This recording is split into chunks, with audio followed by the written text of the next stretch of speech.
Assalamualaikum warahmatullahi wabarakatuh, sobat sekalian, berjumpa kembali. Kali ini kita akan coba mereaksi seorang akademisi, Rocky Gerung, yang baru-baru ini kembali bikin heboh dunia maya. Saat setelah seorang Rocky Gerung berdebat dengan Sylvester, di mana diawali dari ketidakterimaan Sylvester terhadap kritikan-kritikan yang ditujukan kepada Presiden Jokowi, sehingga meminta bukti dan meminta Rocky Gerung untuk bisa membuktikan. Rocky Gerung selalu berdalih bahwa dirinya, siapapun yang dikritik, bukan personnya yang dikritik, termasuk Presiden Jokowi, bukan Jokowinya yang dikritik, tetapi yang dikritik adalah presiden, yang dikritik adalah jabatannya.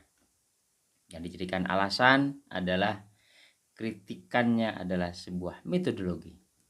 Tapi semua ini dibantah oleh seorang filsafat yang mengatakan bahwa seorang Rocky Gerung hanya bisa mengelak, dan apa yang disampaikan adalah di luar dari jalur etika dan kesopanan. Seperti apa sobat sekalian? Mari kita simak videonya. Saya diomelin. Kenapa orang yang memuji-muji presiden tidak diomelin? Memuji dan memaki itu dua-duanya kualitas yang sama derajatnya. Jadi kalau saya kasih kritik betul-betul metodologis.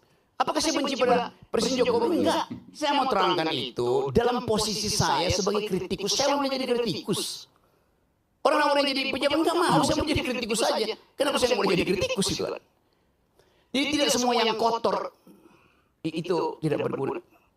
Rocky Gerung kerap berbicara atas nama rasionalitas. Tetapi dia menggunakan terminologi teknik dan memakai konsep-konsep yang sifatnya provokatif, kasar, dan ini bertentangan dengan rasionalitas. Demagogi itu dipakai untuk menarik perhatian publik gitu kan. Nah, salah satu alat untuk menarik perhatian publik itu adalah suatu kesesatan berpikir yang disebut argumentum ad hominem. Saya tidak suka dengan seseorang dan saya berargumen dengan menyerang orang itu, pribadinya. Yang dilakukan Rocky Gerung masuk dalam kategori itu? Dia melakukan argumentum ad hominem karena sasarannya adalah orangnya. Oke, meskipun dia mengatakan saya tidak menyerang Jokowinya. Pada frase perkataan kasar itu diserang dua hal. Apa? Fungsi publik dan personnya. Kalau saudara Rocky Gerung mencoba untuk membedakan fungsi dan personnya, itu hanya ada dalam kepala dia, tetapi tidak ada dalam kepala masyarakat yang mendengarkan. Tidak ada presiden pada umumnya, yang ada adalah presiden tertentu, dan hari ini namanya Jokowi.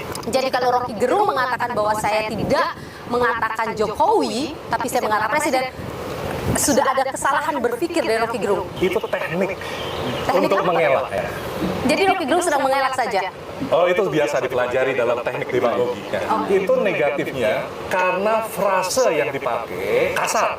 Dan saya dalam hal ini setuju ya. Dia mau menggoyang struktur feodal itu dengan suatu argumen-argumen yang sifatnya mendukung kesetaraan.